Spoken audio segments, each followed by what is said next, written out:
गुरुर्ब्रह्मा गुरुर्विष्णु गुरुर्देवो महेश्वरः गुरुर्साक्षात् परं ब्रह्म तस्मै श्री गुरुवे नमः। गुरु ही ब्रह्मा है, गुरु ही विष्णु है, गुरु ही शंकर हैं, गुरु ही परम ब्रह्म है। अतः ऐसे गुरु को मैं बारंबार प्रणाम करता हूँ, ऐसे गुरु को बारंबार प्रणाम करता हूँ। यह गुरु की स्तुति के बारे में कहा गया है। हिंदी में भी एक श्लोक है कि गुरु गोविंद दो खड़े काके लागू पाए, बलिहारी गुरु आपने गोविंद दियो बताए। ज्ञान के क्षेत्र में यदि हम ईश्वर से भी तुलना किया जाए तो गुरु से बढ़कर के संसार में कोई नहीं है। तभी तो कहा गया है कि गुरु ब्रह्मा गुरु विष्णु गुरुदेव महेश्वर गुरु साक्षात परम ब्रह्म तस्मै श्री गुरुवे नमः। प्यारे दोस्तों नमस्कार, आप लोगों का मेरे YouTube चैनल पर फिर से एक बार स्वागत है। I have presented before you and this is your last session of the tense, because we have been reading and discussing here in this YouTube channel for a long time, and today's topic is very interesting and last topic of the tense. Since today we shall not discuss about the tense, and in the further video we shall study and discuss about active voice and passive voice, and forward we shall discuss and read direct and indirect respectively, transformation, synthesis, etc. So guys, I thank you very much for supporting this channel, because you have been reading here with very heartedly, and I am grateful to you for your support, and I expect that you will also support this channel in the future also, so that this channel may fulfill and flourish in the future. In this way, your last session is going to be start, and if you have not liked this video, please like, subscribe and share.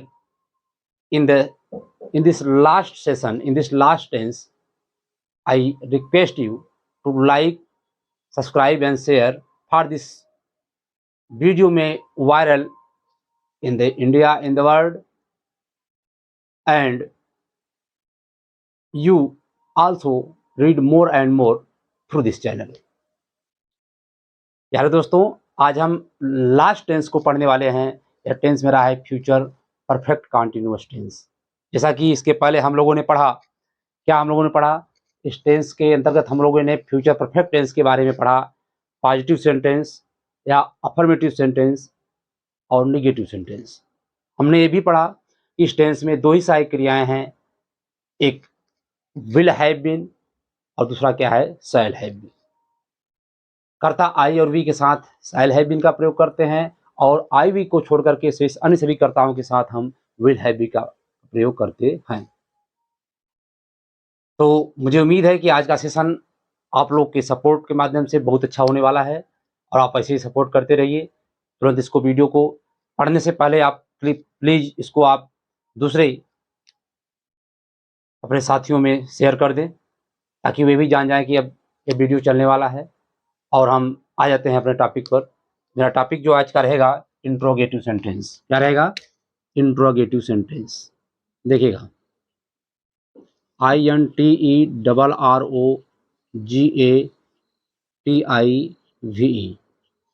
देखिए, double R हम बोल देते हैं, लेकिन जबकि नियम इसका है क्या, INTERROGATIVE। हम अपनी सुविधा के अनुसार बोल दे रहे हैं, जबकि शुद्ध अगर कहा जाए तो आर ही बोलेंगे। डबल वर्ड इसमें होता नहीं इंग्लिश का, तो आप जान ही रहे हैं, लेकिन फिलहाल मैं इसको जान के बोलता हूँ।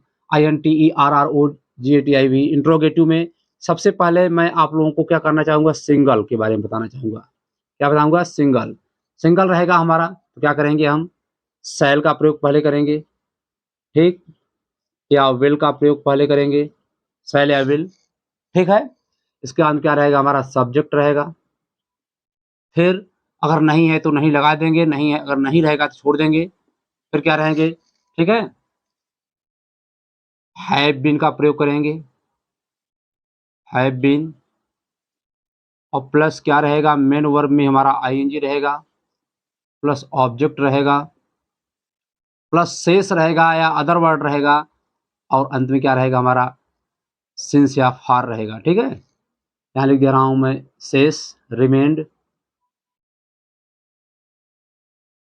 रिमेन। फिर इसके बाद में क्या रहेगा, हमारा सिंस रहेगा या फार रहेगा, ठीक है, और प्लस क्या रहेगा हमारा, टाइम रहेगा, और प्लस क्वेश्चन मार्क रहेगा। इस तरह से हम देखिए रूल्स को लिखने का प्रयास कर रहे हैं। आप लोग को ये बात समझ में आ रही होगी, जहाँ तक मुझे समझ आ रहा है, ठीक है। देखिए रूल्स मैंने कैसे लिखा, इंट्रोगेटिव सेंटेंस में सिंगल लिखा, सिंगल के लिए क्या पहले आता है इसके लिए मैंने इसको लिखा पहले, ठीक। मैं मौखिक में बताना चाहूंगा कि इस टेंस में हमेशा शैल हैव बीन या विल हैव बीन का प्रयोग करते हैं, और मेन वर्ब में आईएनजी का प्रयोग करते हैं। लास्ट में सिंस या फॉर लगाते हैं, सिंस के स्थान पर हम कभी भी फ्रॉम भी लगा देते हैं, ठीक है। हमने बताया था पिछली वीडियो में, अगर आपने देखे हैं तो उसकी कृपया आप देख लीजिए ताकि वह रिकॉल हो जाए, अब उसको चीज़ को अच्छी तरह समझ पाएँ, इंट्रोगेटिव हो जाएगा, ठीक है। ये हमारा एकहरा प्रश्नवाचक था। क्या है वाक्य हमारा, एकहरा प्रश्नवाचक का, हिंदी लिख दे रहा हूँ, एकहरा प्रश्नवाचक, प्रश्नवाचक, ठीक है। आ जाते हैं एग्जाम्पल लेते हैं सीधा, जैसे क्या वह 2 दिन से, क्या वह 2 दिन से अंग्रेजी नहीं पढ़ रहा होगा। मैंने बताया था कि टेंस के हिंदी वाक्यों के अंत में रहा होगा, रही होगी, रहे होंगे आदि शब्द आते हैं। तो मैंने क्या बताया, क्या वह 2 दिन से अंग्रेजी नहीं पढ़ रहा होगा। अब यहाँ पर क्या देखिए पहले आ गया है, ठीक है। इसके लिए क्या करेंगे हम, विल का प्रयोग पहले करेंगे, ठीक है। देखिए लगाते हैं कैसे, will he not have been, will he not have been reading English for 2 days, question mark, ठीक है गाइज। देखिएगा पहले मैंने क्या लिखा, क्या वह 2 दिन से अंग्रेजी नहीं पढ़ रहा होगा, तो will he not have been reading English for 2 days, ठीक है। फिर देखते हैं नेक्स्ट एग्जांपल देखते हैं,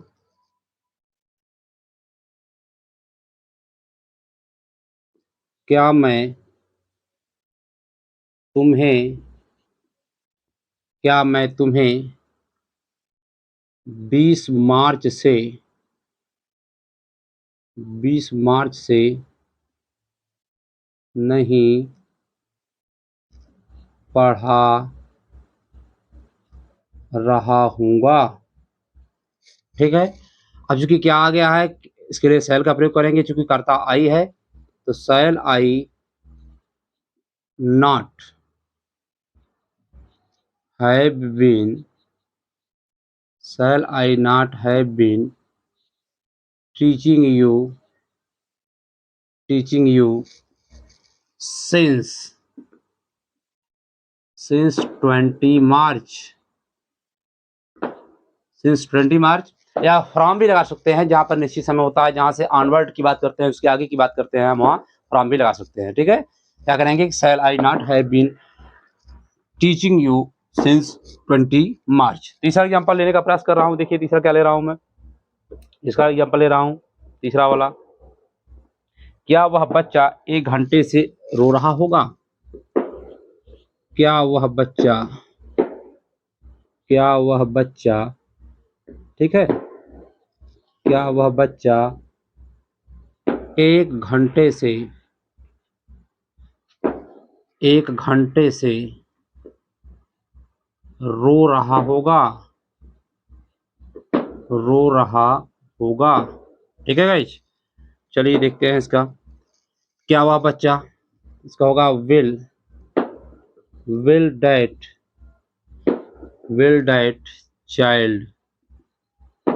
that child have been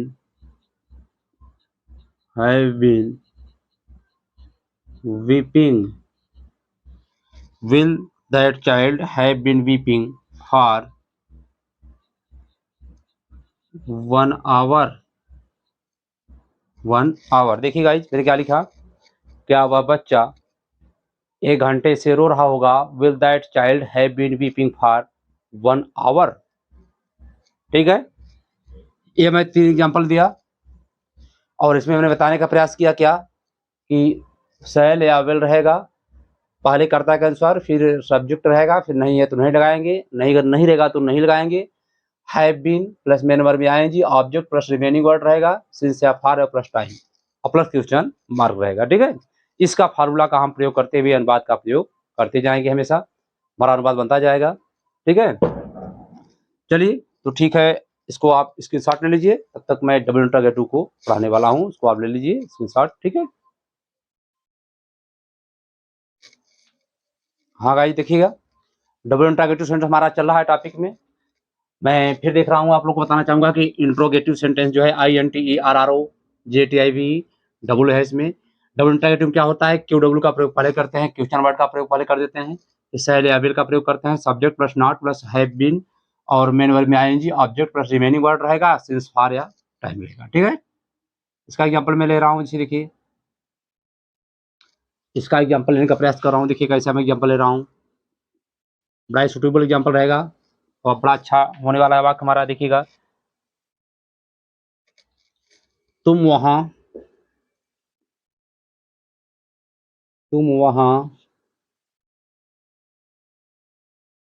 2 महीने से, तुम वहां 2 महीने से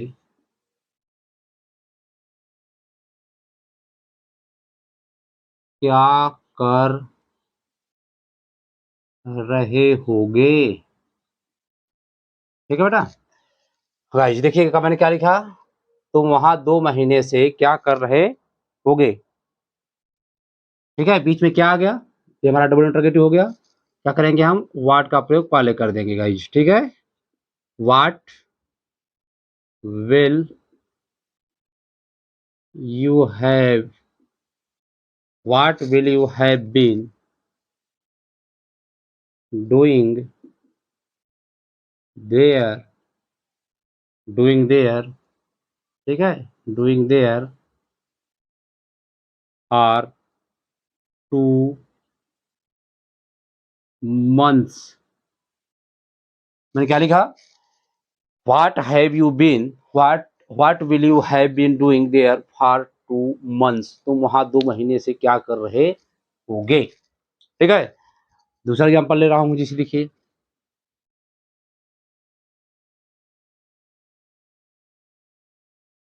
वह कुछ दिनों से, वह कुछ दिनों से मेरा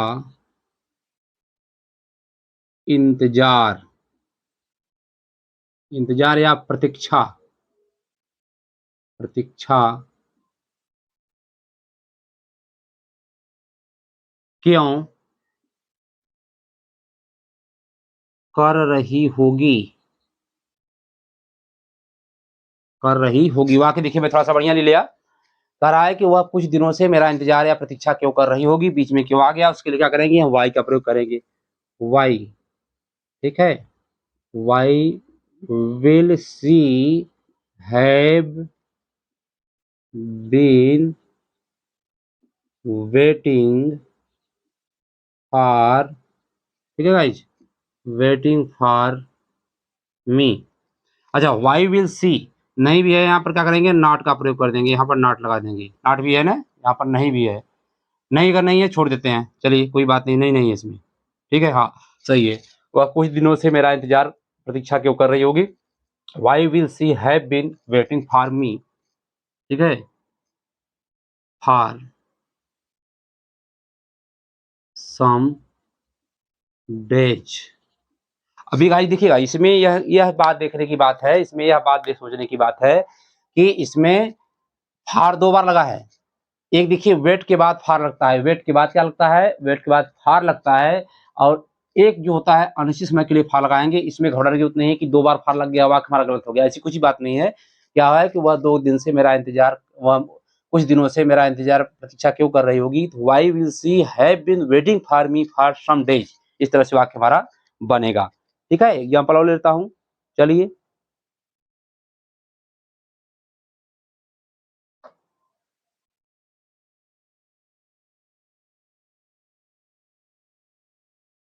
हाँ, तुम्हारे साथ,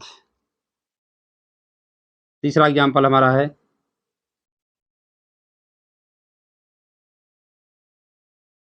तुम्हारे साथ, ठीक है, क्या वाक्य है, तुम्हारे साथ 1 घंटे से, तुम्हारे साथ 1 घंटे से, ठीक है, तुम्हारे साथ 1 घंटे से कौन कार्य नहीं कर रहा होगा, कौन कार्य नहीं कर रहा होगा, ठीक है गाइज। तुम्हारे साथ 1 घंटे से कौन कार्य नहीं कर रहा होगा। अब कौन के लिए क्या लगाएंगे, हु का प्रयोग करेंगे, who will not have been, not have been working, या डूइंग वर्क कर सकते हैं, वर्किंग या doing work, doing work, who will not have been working या doing work with you for 1 hour, 1 घंटे से, तुम्हारे साथ 1 घंटे से कौन कार्य नहीं कर रहा होगा, ठीक है, क्या बना, who will not have been working with you for 1 hour, ठीक है गाइज, मिला लीजिएगा एक बार, देखिएगा इस तरह से मेरा एग्जाम्पल था। ठीक, इसमें मैंने बताया कि सिंस के स्थान पर की जाएगी, सिंस के स्थान पर हम क्या कर सकते हैं, फ्रॉम का भी प्रयोग कर सकते हैं, ये चीज को जानते रहिएगा, सिंस के साथ फ्रॉम का प्रयोग कर सकते हैं, ठीक है। तो ये मैं 3 एग्जाम्पल इसके में दे दिया, और इंट्रागेटिव इसमें देखिए हमारा डबल इंट्रागेटिव भी है, कौन भी आया है, नहीं भी आया है। मैं एक बार बताना चाहूंगा फिर से, जैसे कि तुम वहां 2 महीने से क्या कर रहे होगे, what will you have been doing there for 2 months, वह कुछ दिनों से मेरा इंतजार या प्रतीक्षा क्यों कर रही होगी। Why will she have been waiting for me for some days, तुम्हारे साथ 1 घंटे से कौन कार्य नहीं कर रहा होगा। Who will not have been working या doing work with you for 1 hour. तो गाइज, मैं मित्रों और मेरे प्यारे साथियों, मैं यही कहना चाहूँगा कि यह टेंस मेरा आज मेरा समापन हो गया। आज मैं इस टेंस को कंप्लीट कर दिया, हम लोग इस टेंस को बढ़िया सा पढ़ चुके, अच्छे से पढ़े, और जो कहीं त्रुटि या कोई मिस्टेक रहा हो, कोई चीज़ अगर नहीं समझ आता है तो उसको आप मुझे कमेंट बॉक्स में दीजिएगा, मैं इसका समाधान करूँगा। आप लोग कुछ वीडियो देखने के बाद उसमें कुछ लाइक या शेयर या कुछ कमेंट आप नहीं करते हैं, कृपया कुछ तो कर सकते हैं, या वेरी गुड, वेरी नाइस, या that way of your teaching is very best, या इज द बेस्ट, इस तरह से वाक कुछ कमेंट, फूल पत्ता आज का भी प्रयोग कर सकते हैं, ताकि मुझे अच्छा लगे देखने में कि आप कमेंट में कुछ कर रहे हैं, आप लोग कुछ करते नहीं है, यही चीज़ है, ठीक है। और यह टॉपिक मेरा कंप्लीट हो गया। मेरा सबसे पहला टॉपिक क्या था, यूज का प्रयोग था। इसके बाद मैंने पढ़ाया क्या, पार्ट ऑफ स्पीच पढ़ाया, पार्ट ऑफ स्पीच पढ़ाने के बाद मैंने क्या पढ़ाया, टेंस पढ़ाया। इस प्रकार से मेरे 3 टॉपिक खत्म हो गए, फर्स्ट, सेकेंड और थर्ड, 3 टॉपिक मेरा हो चुका। लेकिन आप लोग का थोड़ा सा सपोर्ट करने का जो नज़रिया है वह थोड़ा सा लो है, मध्यम है, कृपया आप उसको और तेजी से काम करिए। और देखिए, एक कहावत है ना कि बिना बिना कुछ किए, बिना कुछ किए दुनिया में जय जयकार नहीं होती, और मेहनत करने वालों की कभी हार नहीं होती। अगर आप मेहनत करेंगे, आप सीखने के लिए दृढ़ संकल्प है कि I have to do this, I have to do this, I have I have to do this. यह 3 बार आप कोई कार्य करने के लिए सोच लिए कि मुझे यह कार्य करना होगा, मुझे यह कार्य करना है, और ये भी जानते रहिए कि I can do it, I can do it, I can do it. अगर इसको आप 3 बार कह करके कोई कार्य को शुरू करते हैं, आपकी सफलता होना तय है। अंग्रेजी आपको नहीं आ रहा है, फिर भी सोचिए कि मुझे अंग्रेजी सीखना है, मुझे अंग्रेजी सीखना है, ये सोच करके दिमाग में रखिए और उसको करने का प्रयास करिए, उसका मुहिम जारी करिए, आपको सफलता ज़रूर मिलने वाली है। तो आज का सेशन मेरा इसी पर समाप्त होने वाला है। फिर अब हम नेक्स्ट वीडियो जल्द से जल्द आपके सम्मुख लाने वाले हैं। आप कृपया उसका इंतज़ार करते रहिए। वह टॉपिक आपका रहेगा, नया ही सेशन रहेगा, नया अच्छा टॉपिक और नया थंबनेल, नया उसमें आपको टॉपिक मिलेंगे, नए आपको इसमें हेडिंग्स मिलेंगे, जो कि हमारा वह यूट्यूब में सबसे धुआंधार रहेगा और सबसे सबसे अलग अंदाज में रहेगा, सबसे ही निराले अंदाज में रहेगा, जिसको आप देख करके कहेंगे कि हाँ, ग्रामर पोर्शन में कुछ आप सीखे, आपके अंदर कुछ परिवर्तन हुआ। ठीक है? वह टॉपिक मेरा रहेगा active and passive voice. That topic will be active and passive voice. So keep on watching this video. Don't skip the video.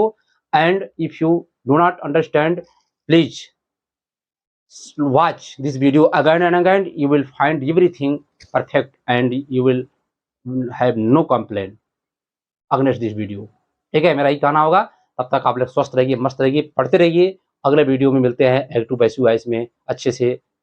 तब तक के लिए जय हिंद।